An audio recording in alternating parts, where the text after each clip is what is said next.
Luka is dunking on everyone and tired of the Mavericks. Seconds left. Way up for Kleba. I'll be mad too, bro. How? Oh no. Luka is getting better, but the Mavericks don't care. Luka's finishing at his best rate at the rim, scoring his most points in the paint ever at 13.5 points per game, shooting a career-high 64.5% within 10 feet. He has 6 dunks this year, but he had 7 all of last regular season. The Mavs offense is based on Luka driving and kicking for threes. He scores 14.1 points on drives, 3rd most in the league. He's also shooting a league best 63.1% on 20.8 drives per game, and this summer, Luka heard the talk. First of all, I would like to know where he was partying for 3 or 4 weeks for him to pick up 30 pounds. Yeah, he got called out by respectable figures in the NBA community on his way. Reggie Miller said he needs to trim down, and Luka acknowledged it. I gotta be better. After Reggie's comments, Luka briefly met with Reggie, dapped him up, and just said, "Understood." That's some G shit right there. Luka's weight fluctuated over recent years. This same time last year, Luka weighed 260 pounds. And it wasn't muscle. Fast forward to now, and he's 230. Man's on that James Harden diet. But even doing all this, even though Luka continues to improve, the Mavericks continue to be mid. Bruh. Just like if y'all liking the content, feel free to subscribe, because over 75% of y'all aren't. Trying to hit 600k by the end of the year, and got another video this week the media won't focus on. Despite having an unarguable top 5 player in the league, the Mavs continue to be a 500 team and continue to rely only on Luka. He's at the highest usage rate of his career. In fact, his current usage would rank 5th in the last decade. All those players on this chart had teams who made efforts at obtaining a secondary all-star caliber player, already had one, and a good supporting cast, besides the 2017 Thunder that just lost Durant. The Mavericks have Christian Wood. In fact, the Mavericks in every offseason so far with Luka have struck out. Based on NBA coaches, they just had the worst offseason in the NBA. What are the Mavericks doing, man? What is up, dudes, dudettes, ballers, players? It's your boy MJ. Luka's averaging 32.8 points, 8.7 assists, and 8.3 rebounds on 50% from the field. Yeah, nearly 5 points up from last year. The Mavericks run a 5-out offense. Basically, give the ball to Luka and give him as much space as possible. To account for all the usage, Luka has gone even slower. He's moving at his slowest average speed on the court. But all that usage and relentless opponent defensive focus eventually hurts his efficiency. Against the Warriors in the playoffs, Luka's effective field goal percentage dropped to under 50%, and his offensive rating fell below 110. His defense was also a liability because teams like to target him, allowing 123.9 points per 100 possessions. Every NBA player knows that the Mavericks offense is just Luka. Kevin Durant and Kyle Kuzma both basically said that the Mavs have no one else on the team. Teams can just focus on him and double him high. They get the ball out of Luka's hands early, and the Mavericks are now playing 4v3, but really without a great playmaker. We've seen this with other teams like the Warriors when team splits Curry, except the person Curry is usually dumping the ball off to is Draymond Green, in a team filled with shooters and decision makers. The Mavericks failed to put that sort of team around Luka. It was obvious what the Mavericks needed, players that could create for themselves and take the load off Luka. But what did they do? They messed up the Jalen Brunson free agency and lost their second best player and secondary ball handler for nothing. They could have offered a 4-year, $55 million extension, but waited, and by the time they offered the deal, he outperformed that number and decided to test free agency and go to the Knicks with his dad on the coaching staff. The Knicks might have overpaid, but we up right now. Let me have this.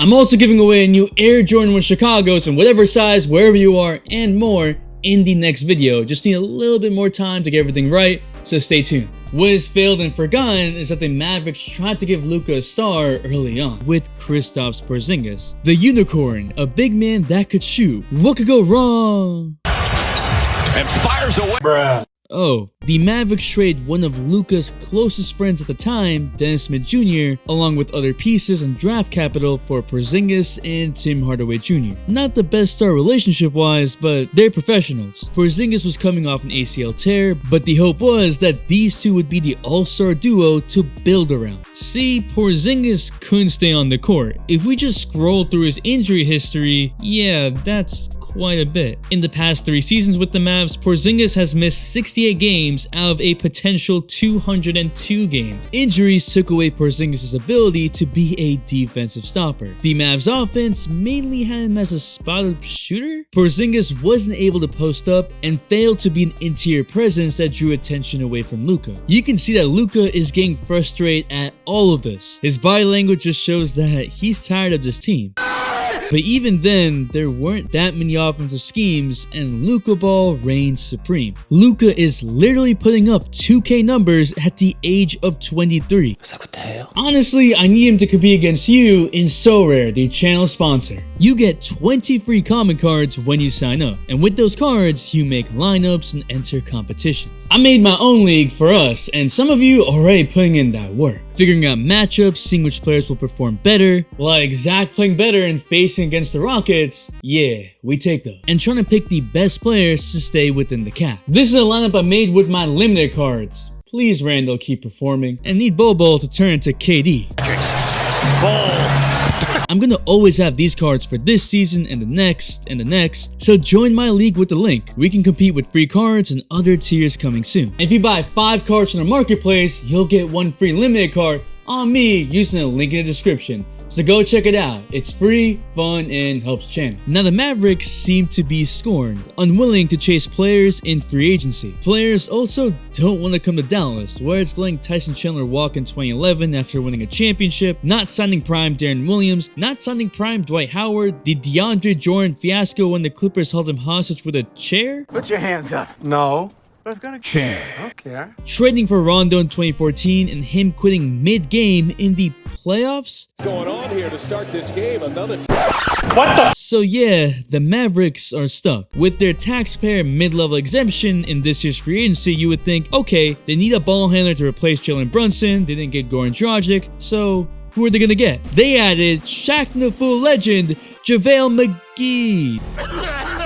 McGee signed a 3-year, $17 million deal to be the starting center? Starting? I am perplexed. Okay, JaVale is solid, but again, the savior for the Mavericks when they need a ball handler? He's already been relegated to the bench behind Dwight Powell and averages 10 minutes per game. And we're not even halfway in the season. Oh yeah, that's when he's not a DMP. With a lack of ball handlers, the Mavericks walk the ball up the court. They're the second slowest paced team in the league, last in transition opportunities, and last in fast break points. They're also 26th in assist percentage, last in rebound percentage, and last in scoring in the paint. Again, Luka ball, but they don't have another offense. It should be a crime what the Mavericks are putting around Luka. We've seen other teams build around one high usage superstar. Early Jordan, 2006 Kobe, prime Harden, and none of them were able to make a finals, let alone win a championship with that style. Recently, there have been a lot of comparisons between Luka and Harden. Both score over 80% of their field goals unassisted. Harden's teams played at a much quicker pace, but both players average around 3.6 miles per hour while on the court. Even putting them side by side, both average around 2.3 to 2.6 step backs per game. The in between the leg to crossover repeat size up, a lot of ball pounding, herky jerky, stop and go action. Both players complain. Doc Rivers said you can pressure them, you can double team them, they're just not gonna speed up for you. You're not gonna speed them up, either one of them. Over the last 6 seasons, they have 4 of the top 5 seasons for time of possession. But at some point, there's gotta be a decision. The whole offense cannot be just Luka. Jason Kidd literally has not come up with anything else. He doesn't even know what the Mavericks can do when teams double Luka. bruh. Luka takes 34% of his team field goal attempts and 48% of his team free throw attempts over the last 4 seasons. At his peak, Harden was taking 33% of his team field goal attempts and 54% of his team's free throw attempts. Luka's usage has been 36% and Harden's usage was 36%. Both players literally did all for their teams. Luka might only be 23, but he's already had 3 straight seasons of being all NBA first team. We already saw this with Harden, and the Mavericks have already seen that they cannot win with this style of play, but continue to waste season after season. They're wasting his prime like the Cavs did with LeBron in the 2000s. Like, come on man, what type of team is this? That takes no skill at all.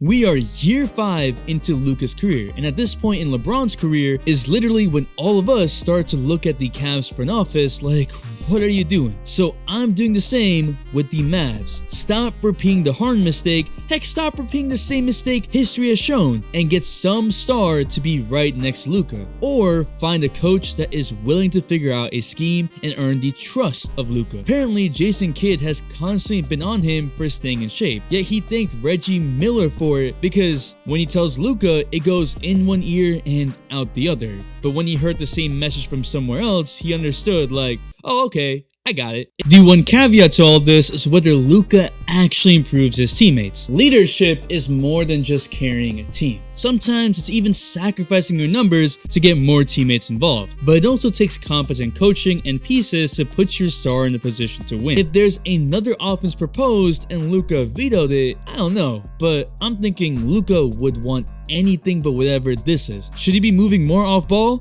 Yes. Should he probably be a better defender? Yes. But what he's being asked to do on a nightly basis is unfair. The all-day notification one shout goes to Boy D White. Thanks for the all-day support. And if you want to know about crazy comeback from Kemba, another Mavs player, there's a video right here. And if you're still here, you're a real one, so comment understood so I know. Happy holidays. Giveaway is coming soon. I'm excited for it, man. It's your boy MJ. We out.